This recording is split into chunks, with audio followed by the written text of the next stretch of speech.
Hi friends, இப்போ நம்ம பாஸ்மதி அரிசியில் சிக்கன் பிரியாணி எப்படி செய்கிறதுன்னு பார்க்க போகிறோம். அதுக்கு தேவையான இன்க்ரீடியன்ட்ஸ் 400 கிராம் பெரிய வெங்காயத்தை கட் பண்ணி எடுத்து வச்சுக்கோங்க. கர்ட் எடுத்து வச்சுக்கோங்க. இஞ்சி பூண்டு 50 கிராம், 5 தக்காளி அடித்து வச்சுக்கோங்க. ஒரு கைப்பிடி மல்லி, ஒரு கைப்பிடி புதினா, ரெண்டும் சேர்த்து நல்லா மிக்சியில் அரைச்சி வச்சுக்கோங்க. 1 கிலோ சிக்கன் கழுவி எடுத்து வச்சுருக்கேன். 1 கிலோ பாஸ்மதி அரிசியை நல்லா கழுவி ஊற வச்சுக்கோங்க. ஒரு 10 கிராம்பு, 7 ஏலக்காய், கொஞ்சம் பிரியாணி இலை, கொஞ்சம் பட்டை, ஒரு சின்ன எலும்பு. இப்போ நம்ம தம் பிரியாணி தான் போட போகிறோம். ஸோ 150 கிராம் ஆயில் ஊற்றி நல்லா கொதிக்கட்டும். கொதித்த உடனே இந்த எடுத்து வச்சுருக்க ஸ்பைஸ் ஐட்டத்தை ஃபுல்லாக போட்டு நல்லா பொரிய விடுங்க. ஸ்பைஸ் ஐட்டம் நல்லா பொரிஞ்சதுக்கப்புறம் நம்ம எடுத்து வச்சுருக்க ஆனியன் எடுத்து நல்லா கோல்டன் ப்ரௌன் வர்ற வரைக்கும் நல்லா வதக்கிக்குவோம். இந்த மாதிரி கோல்டன் ப்ரௌனாக வரணும், நல்லா வதக்கணும். நெக்ஸ்ட்டு இஞ்சி பூண்டை போட்டு ஆட் பண்ணி அதுவும் நல்லா வதக்கி விடுங்க.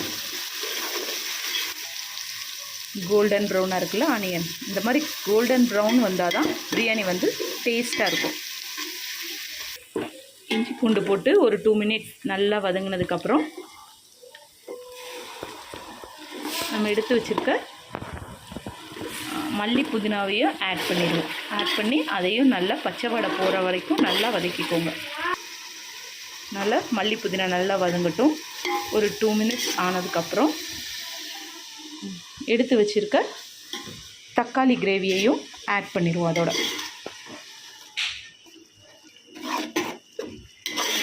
இதுவும் நல்லா பச்சை வடை போகிற வரைக்கும் வதக்கிக்குவோம். தேவையான அளவு உப்பு போட்டுருங்க. ஏன்னா அப்போ தான் வந்து இது நல்லா கொஞ்சம் உப்பு போட்டால் தான் கொஞ்சம் வதங்கும் நல்லா. ஸோ இப்போயே வந்து ஓரளவு உப்பு போட்டு ஆட் பண்ணிடுவோம்.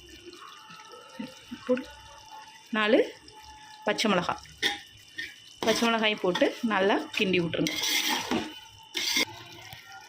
ஒரு 75 கிராம் தயிர் ஆட் பண்ணிக்கோங்க. இதெல்லாம் போட்டதுக்கப்புறம் மூடி போட்டு ஒரு 2 மினிட்ஸ் நல்லா பச்சை வாடை போகிற வரைக்கும் நல்லா கொதிக்கட்டும். 2 ஸ்பூனு மிளகா பொடி, காரத்துக்கு தகுந்தாப்பில் போட்டுக்கோங்க.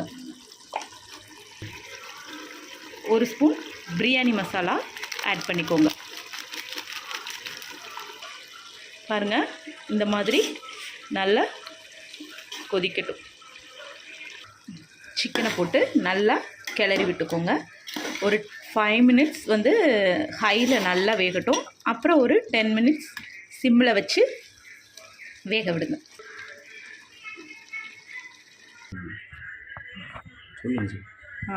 அளவு தண்ணி ஊற்றிடுங்க.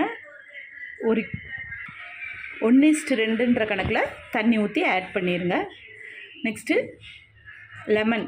லெமன் ஜூஸ் கொஞ்சம் ஆட் பண்ணிக்கோங்க. நல்லா கொதிச்சு வருது. இந்த மாதிரி கொதிச்சு வரும்போது அரிசி ஆட் பண்ணிக்கோங்க. டேஸ்ட் பண்ணி பார்த்துட்டு உப்பு தேவைன்னா தேவைக்கான உப்பை ஆட் பண்ணிக்கோங்க. அரிசி போட்டதுக்கப்புறம் லைட்டாக கிண்டி விடுங்க. ரொம்ப டீப்பாக கிண்டினீங்கன்னா அது அரிசி வந்து உடஞ்சிரும். இந்த மாதிரி அரிசி மேலே நல்லா கொதிச்சு வரணும். இந்த மாதிரி பதத்தில் இருக்கும்போது நம்ம தம் போட்டுருவோம். இந்த மாதிரி தம் போட்டு கீழே அடுப்பை ஆஃப் பண்ணிவிட்டு மேலே தம் போட்டு அடுப்பை ஆஃப் பண்ணிவிட்டு அப்படி தம் போட்டு 1/2 hour வச்சுருங்க. இந்த ஆப்ஷன் முடியல அப்படின்னு சொன்னால் சிம்மில் வச்சு அடுப்பை 1/4 மணி நேரம் எரிய வச்சுட்டு அப்புறம் அடுப்பை ஆஃப் பண்ணி 20 மினிட்ஸு அப்படி விட்டுருங்க. அதுக்கப்புறம் தம்மை உடச்சி விடுங்க. Hi friends, subscribe my channel please. பாருங்கள், எவ்வளோ அழகாக உதிரியாக தம் பிரியாணி ரெடி ஆயிடுச்சு. தம் சிக்கன் பிரியாணி ரெடி.